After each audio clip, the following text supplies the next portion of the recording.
আমাল, বাদিরু বিল আমাল, বাদিরু বিল আমাল।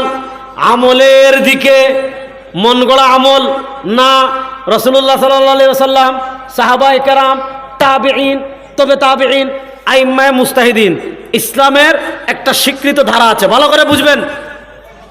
আপনি নিজে বাংলা কোরআন শরীফ পড়ছেন, বাংলা কোরআন শরীফ পড়ে আপনি একটা জিনিস বুঝছেন, এটার নাম ইসলাম না। আপনি বাংলা বুখারী শরীফ পড়ে একটা জিনিস বুঝছেন, এটার নাম ইসলাম না। সিরাতাল্লাযীনা আনআমতা আলাইহিম, মনোযোগ। আমরা জান্নাতে যেতে চাই কি চাই না? মাত্র 4 জন। আমরা জান্নাতে যেতে চাই কি চাই না? দেখি জান্নাতে যেতে কারা কারা চাই, দেখি একটু হাত তুলিতে সবাই। আমরা জান্নাতে যেতে চাই কি চাই না? এখন আল্লাহ তাআলা আমাদেরকে কোরআন কারীমে শিখাচ্ছেন, ইহদিনাস সিরাতাল মুস্তাকিম। মনোযোগ, ইহদিনাস সিরাতাল মুস্তাকিম। আল্লাহ আমাদেরকে সিরাতে মুস্তাকিমের পথ দেখান, জান্নাতের পথ দেখান। এখন দুনিয়াতে জান্নাতের পথ কেমনে চিনবেন? আপনি না হয়, আমরা যখন এখানে আসছি ঢাকার থেকে, প্রথমে ধরছি খুলনার রাস্তা, তো রাস্তায় বিভিন্ন বিলবোর্ড দেখায় যে গোপালগঞ্জ এদিকে, খুলনা এদিকে, তো আমরা এদিকে আসি। খুলনা এসে ধরছি চুকনগর, চুকনগর এসে ধরছি সুভাষিনী, সুভাষিনী এসে থেকে এদিকে আসছি। প্রত্যেক জায়গায় চিহ্ন আছে, পথ তো অনেক। এখন কোনটা চুকনগরের পথ চিহ্ন দেখে চিনা যায়। এবার প্রশ্ন হলো, দুনিয়াতে পথ তো অনেক। হিজবুত তাওহীদ একদিকে ডাকে, কওমি হুজুররা একদিকে ডাকে, জামাতে ইসলাম একদিকে ডাকে, হিজবুত তাহরীর একদিকে ডাকে, সালাফিরা একদিকে ডাকে, আটরশি একদিকে ডাকে, দেওয়ানবাগি একদিকে ডাকে, রাজারবাগি একদিকে ডাকে। প্রশ্ন হলো, জান্নাতের পথের চিহ্ন কি দিয়ে লাগাবেন? আল্লাহ তাআলা বলেন, সিরাতাল্লাযীনা আনআমতা আলাইহিম। আল্লাহ তাআলা জান্নাতের পথের নিশানা লাগিয়ে দিচ্ছেন। সিরাতাল্লাযীনা আনআমতা আলাইহিম, সিরাতাল্লাযীনা আনআমতা আলাইহিম, সিরাতাল্লাযীনা আনআমতা আলাইহিম।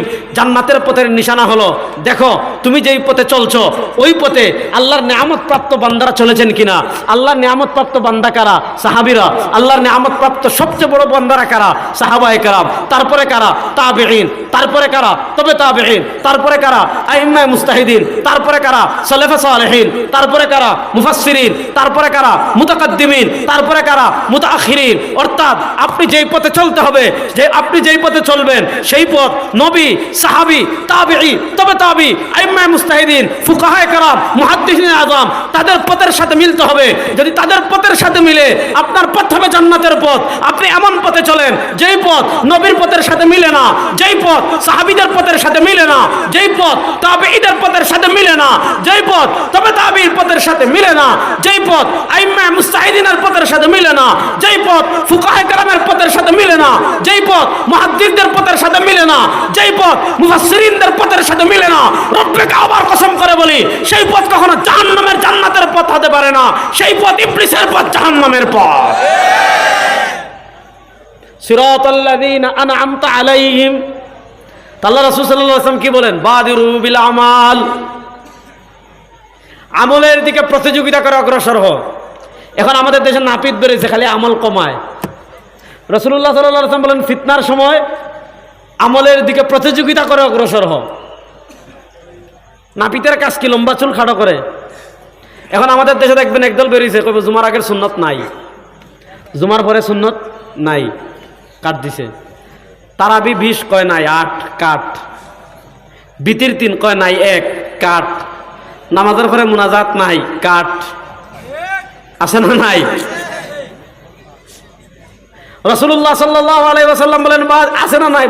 যদি বলেন নাই, আর আমরা এটা যদি আপনি বুঝতে চান, সাধারণ মানুষের লগে তর্ক করে লাভ নাই, আমাদের সাথে বসবেন, তখন দেখা যাবে আছে না নাই।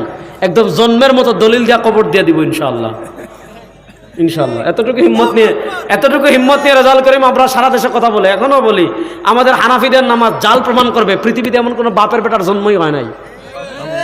আমরা যে নামাজ পড়ি, এই নামাজকে জাল প্রমাণ করবে, জয়ীব প্রমাণ করবে, ভুল প্রমাণ করবে। পৃথিবীতে এমন কোনো বাপের বেটার জন্ম হয় নাই যে রেজাউল করিম আবরারের সামনে বসবে। আমাদের বড়রা বাদ, কিসের বড় মিয়া? বড়দের কোনো দরকারই নাই। রেজাউল করিম আবরারের সামনে বসবে, আর আমরা যে নামাজ পড়ি এই নামাজকে জাল প্রমাণ করবে। পৃথিবীতে এমন কোনো মায়ের বেটার জন্মই হয় নাই। সহজ কথা, ভালো করে কথা বুঝেন। রাসূলুল্লাহ সাল্লাল্লাহু আলাইহি ওয়াসাল্লাম বলেন, বাদিরু বিল আমাল। আমলের দিকে প্রতিযোগিতা করে অগ্রসর হও। কেন হবেন? মনোযোগ, আমলের দিকে প্রতিযোগিতা করে অগ্রসর হবেন কেন? সমাজে না চাইয়ে ইয়ার। রাসূলুল্লাহ সাল্লাল্লাহু আলাইহি ওয়াসাল্লাম বলেন, ইউকশিল ফিতনা কা কিতাইল লাইলিল মুযলিম, ইউকশিল ফিতনা কা কিতাইল লাইলিল মুযলিম। এখন সাতক্ষীরার সুন্দরবন অন্ধকার, শ্যামনগর অন্ধকার, ঢাকাতেও অন্ধকার, আমার বাড়ি সিলেট, সিলেটেও অন্ধকার, বাংলাদেশের ওই প্রান্ত রূপসা থেকে পাথুরিয়া, নাকি রূপসা এদিকে না হুজুর? আচ্ছা, আপনি পাথুরিয়া গেলে অন্ধকার, টেকনাফে গেলেও অন্ধকার, তেঁতুলিয়া গেলে তো অন্ধকার। রাত যখন হয় পুরা দেশ একসাথে অন্ধকারে ঢেকে যায়। রাসূলুল্লাহ সাল্লাল্লাহু আলাইহি ওয়াসাল্লাম বলেন, ও আমার উম্মাহ, আমলের দিকে অগ্রসর হও। আমলের দিকে কেন অগ্রসর হইব? কারণ কি?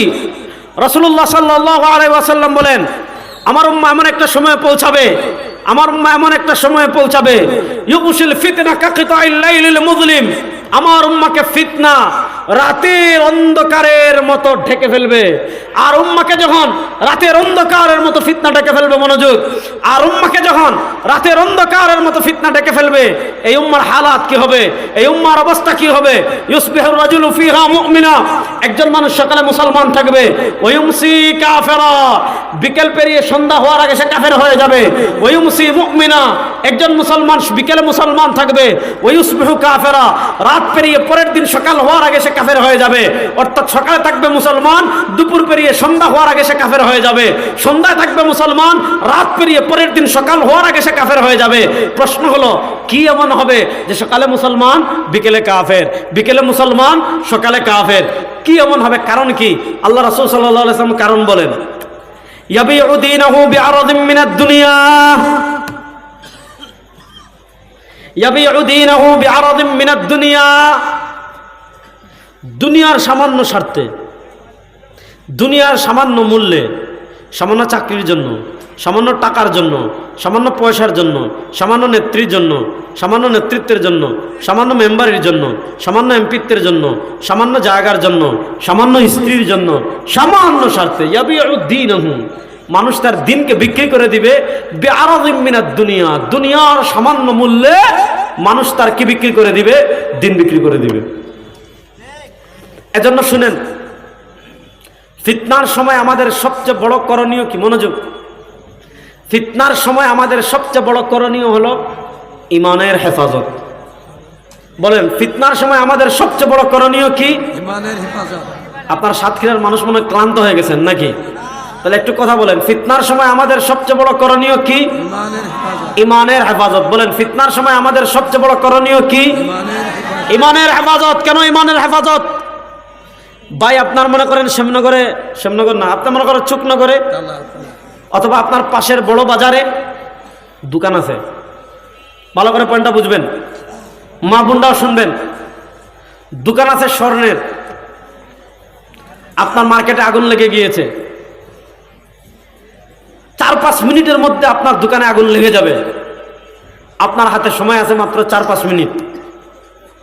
আপনি কি করবেন? তখন ফ্যান খুলতে লাগবেন না, আপনি কি তখন বাতি খুলতে লাগবেন না, আপনি তখন এসি খুলতে লাগবেন না, আপনি তখন এই চেয়ার বের করতে চাইবেন না।